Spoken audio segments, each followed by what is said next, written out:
Hoy les voy a contar por qué la crisis de identidad en la universidad, eso de dónde vino y lo que me ha servido para convivir sanamente con ella. Esa será la primera parte y la segunda será cómo he administrado la no aprobación del entorno desde que empecé a honrar mi naturaleza. Bueno, quiero empezar expresando algo.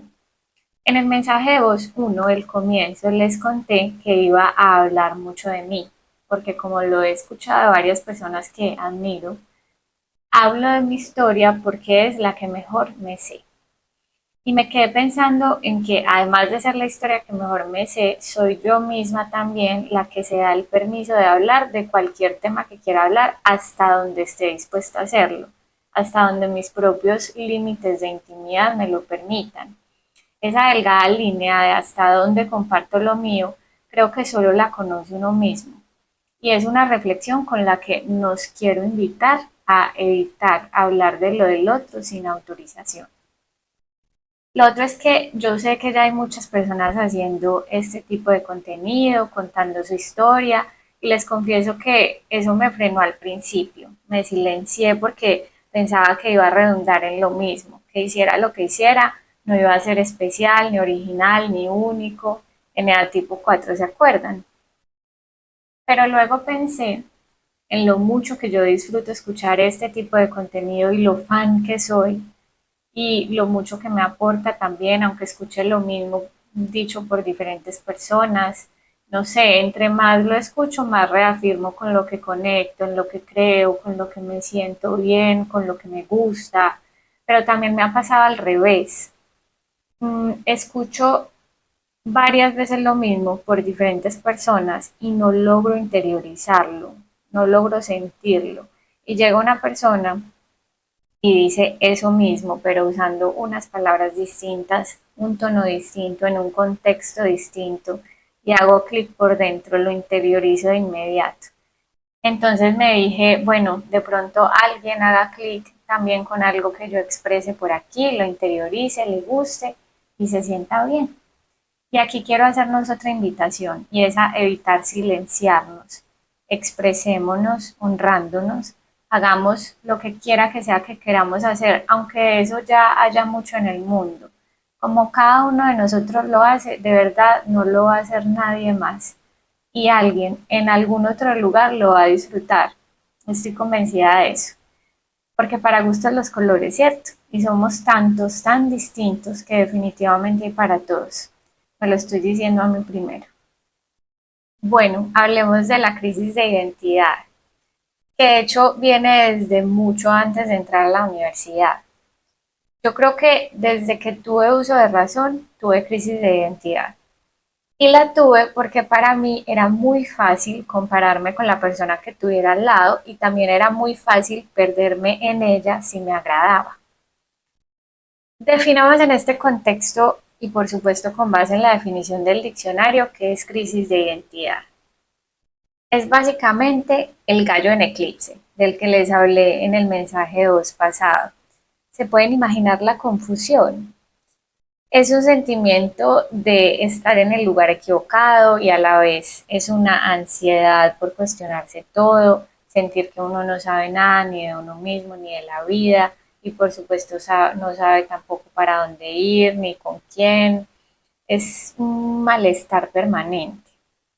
Para mí la crisis de identidad, como yo la viví, es no saberse uno mismo, es desconocerse por completo.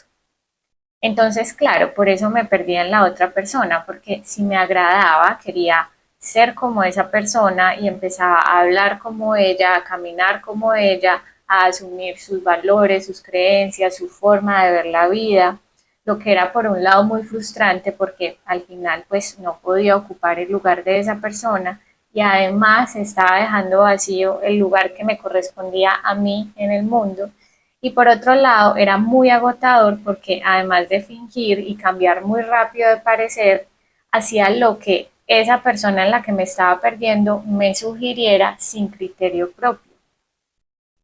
Fue muy profunda, ¿cierto? Bueno, esa fue otra cosa que olvidé contarles en el mensaje de voz anterior. Además de la tendencia a redundar y a hablar mucho de mis emociones, tiendo a profundizar poética y algunas veces dramáticamente en cualquier tema, se los aseguro, cualquiera.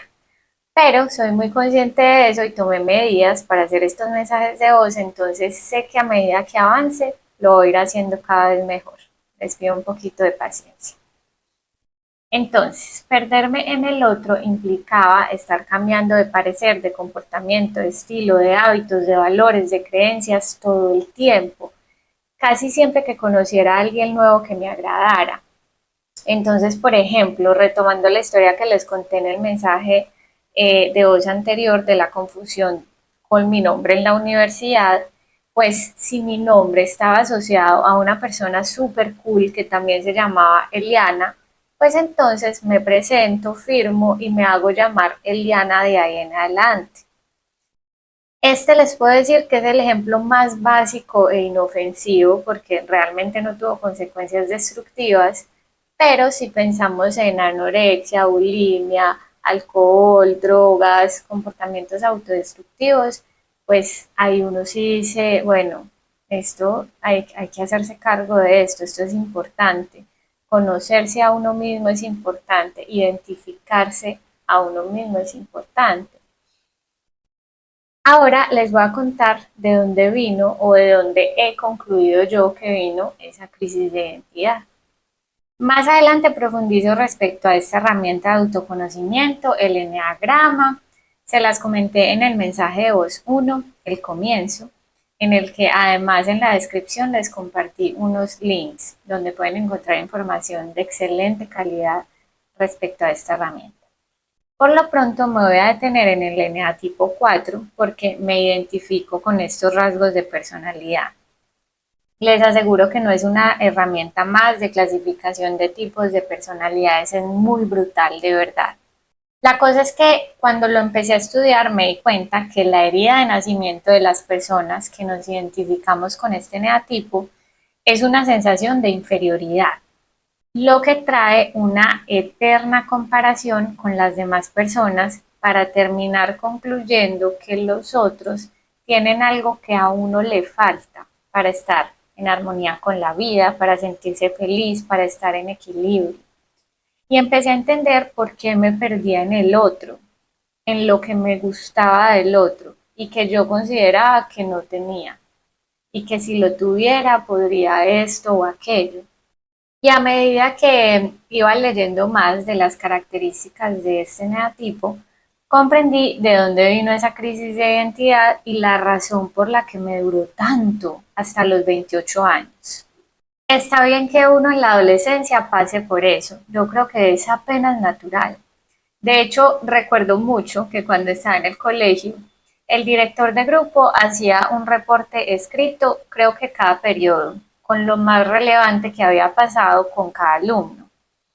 Y yo estaba en plena adolescencia, estaba en un colegio nuevo y me gustaba más el anterior, entonces creo que estaba haciendo una protesta dramática y empecé a perder materias por primera vez, usaba el uniforme de una forma que no correspondía con los lineamientos del colegio, firmé ficha o el seguimiento disciplinario, no sé cómo lo reconocen ustedes, me escapaba del colegio, bueno.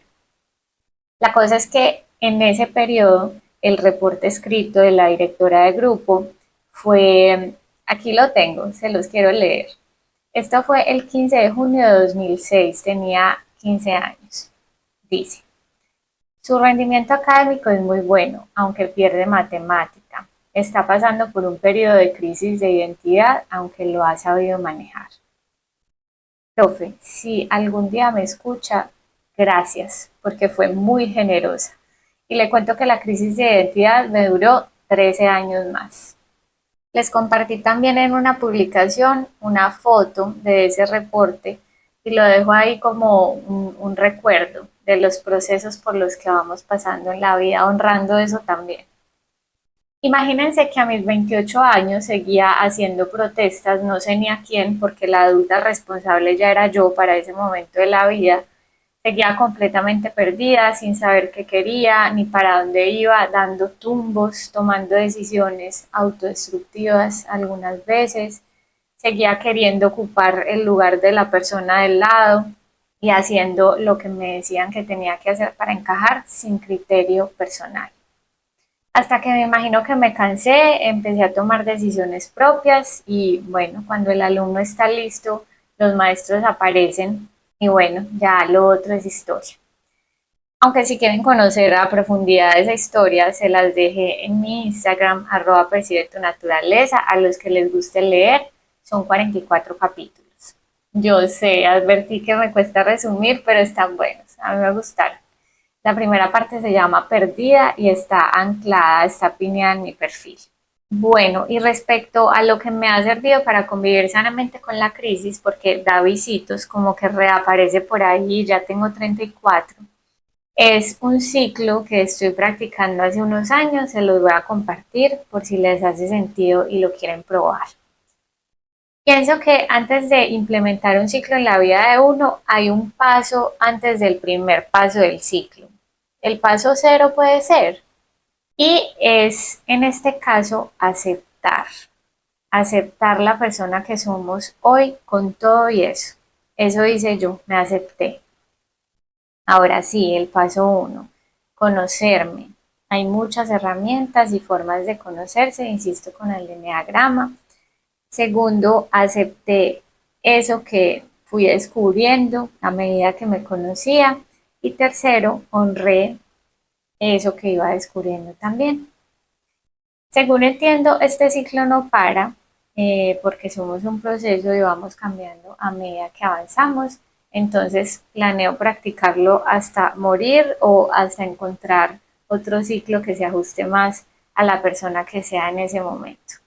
Los invito a comprobar si se ajusta a la persona que ustedes son en este momento.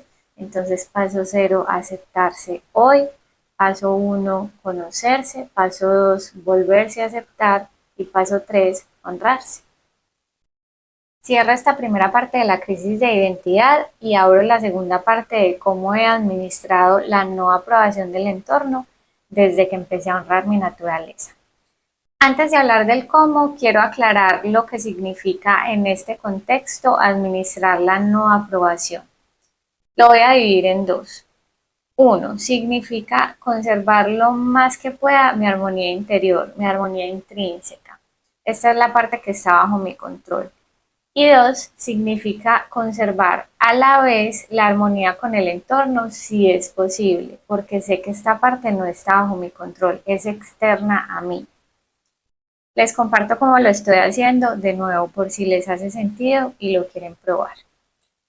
Es básicamente tener en cuenta el entorno en el que estamos al momento de honrarnos. Es como buscar una forma de entrar en equilibrio con el entorno mientras nos honramos.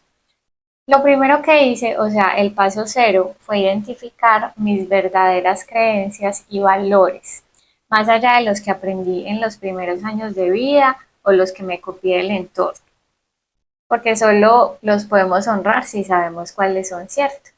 Si de pronto alguien se está preguntando en este momento cómo identificar sus verdaderos valores y creencias, se los cuento más adelantico para que no nos perdamos en el tema.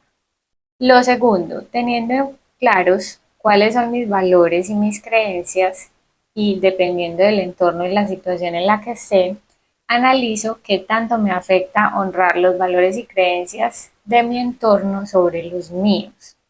Y tercero, dependiendo de la conclusión, elijo actuar en cada situación priorizando, por supuesto, mi armonía intrínseca. Entonces ya miro si definitivamente priman los míos sobre los de mi entorno o es posible encontrar un equilibrio en una combinación de ambos. Voy a retomar. Primero, identifico mis valores y creencias. Segundo, analizo qué tanto me afectan los de mi entorno sobre los míos. Tercero, elijo cómo actuar priorizando mi armonía intrínseca. Un ejemplo, ¿cierto? Bueno, digamos que he decidido ir a un matrimonio. Será en la noche, es de dos personas muy especiales para mí y los puedo y los quiero acompañar. Paso uno, mis valores y creencias. Yo sé que uno de mis valores fundamentales es el respeto por el funcionamiento natural de mi cuerpo, estimulando mi bienestar. Y también sé que dentro de mis creencias está que ese bienestar lo puedo lograr durmiendo bien, comiendo sano, habitando un espacio tranquilo, más bien silencioso, en el que pueda escuchar. Punto 2. Análisis de qué tanto me afecta honrar los valores y creencias de mi entorno sobre los míos. También sé que a nivel cultural se cree que el éxito de una celebración como un matri está en la duración de la misma. En otras palabras, si la fiesta termina muy temprano, fracasó. O sea que nos vamos a trasnochar. Y también sé que en estas celebraciones la generosidad en la comida que disfruta solo el paladar y la generosidad en el volumen de la música son valores importantes. Si analizo mis valores y creencias frente a los de mi entorno respecto a los matris, pues difieren, ¿cierto? No me van a volver a invitar a un matrimonio, invítenme. Pero teniendo en cuenta que no voy de matri al matri cada 2 días y que quiero mucho a los novios, decido ir a la fiesta honrando los valores y las creencias de mi entorno, sin oponerme ni confrontar. Entonces me voy con toda y como delicioso y acepto la hora en la que me termine yendo a dormir y disfruto de la música que seguramente va a tener bastante volumen. Me ubico en el lugar en el que elegí estar por decisión propia y así puedo conservar mi armonía interior, incluso si no estoy honrando en ese momento mis valores y creencias con esa elección. Hace parte del equilibrio también. Esta parte del equilibrio entre honrar los valores y las creencias míos y los de mi entorno la retomo más adelante. Pero otro día puede que no me sienta bien física o emocionalmente y pese más mi estado que mi deseo de acompañar a los novios y decida quedarme en la casa. Entonces, otra forma de manejarlo es haciéndome a un lado, otra vez evitando confrontar y oponerme a mi entorno mientras me honro, porque pues no voy a ir dispuesta a abrirme y a disfrutar, no va a haber armonía ahí. Y les confieso que cuando he decidido hacerlo, he recibido mucha comprensión por parte de las personas que me invitan y aprovecho para agradecerles por aquí. Espero que se vaya entendiendo hasta ahí. Esto es una cuestión de practicarlo mucho. Realmente lo estoy implementando hace poco, entonces algunas veces me sale muy bien y logro ambas, armonía interior y armonía con el entorno. Otras solo logro armonía interior y es un desastre con el entorno. Otras solo logro armonía con el entorno y me perturbo yo y otras ninguna de las dos, pero sé que con la práctica cada vez va a salir mejor. Los invito a comprobarlo. Cierro esta segunda parte de cómo administro la no aprobación del entorno cuando decido honrar mi naturaleza. Les quiero agradecer por el respeto. En los mensajes de voz anteriores he sido insistente con la invitación que hago de evitar dejar comentarios destructivos o que transmiten odio por aquí. Es un favor personal que les pido mil gracias. Y para cerrar, le dedico este mensaje de voz a Leti Arévalo, mentora de autoestima. Ella tiene un podcast que se llama Mientras respires estás a tiempo. Se los súper recomiendo. Soy fan de este podcast. Les dejo el link en la descripción. Leti, he tomado nota de cómo llevas tu podcast para organizarme yo también, resumir, darle coherencia a esto que estoy haciendo. En parte sabes que soy tu producto. Así decimos aquí cuando alguien nos inspira. Gracias por tanto, Leti. Un abrazo. Por lo pronto es eso. En el próximo mensaje de hoy les cuento un poco más acerca del eneagrama. Les cuento la forma en la que he identificado mis verdaderos valores y creencias y les comparto más de los beneficios de practicar el equilibrio entre honrar los valores y las creencias nuestros y los de nuestro entorno. Gracias por acompañarme y por escuchar.